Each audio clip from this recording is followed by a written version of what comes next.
نحمدہ و نصلی علی رسولہ الکریم، اما بعد۔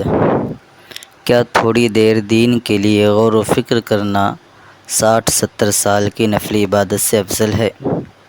دارالعلوم دیوبند کے مفتیان کرام سے کسی نے سوال کیا ہے۔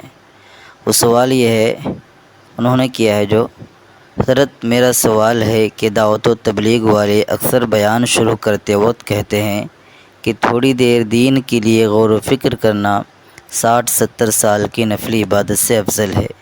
یہ کوئی حدیث ہے یا کسی بزرگ کا قول؟ اگر حدیث ہے برائے مہربانی حوالہ کے ساتھ جواب دیں۔ دارالعلوم دیوبند کے مفتیان کرام نے جواب دیا ہے، بسم اللہ الرحمن الرحیم۔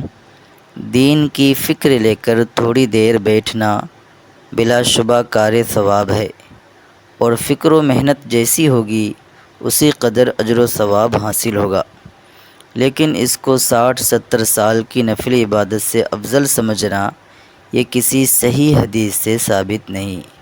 اس مضمون کی زبان زد روایت فکر ساعت خیر من عبادت 60 سنہ کو متعدد علماء ناقدین حدیث نے نہایت ضعیف بلکہ موضوع قرار دیا ہے، اس لیے عام مجالس میں اسے بیان کرنے سے گریز کرنا چاہیے۔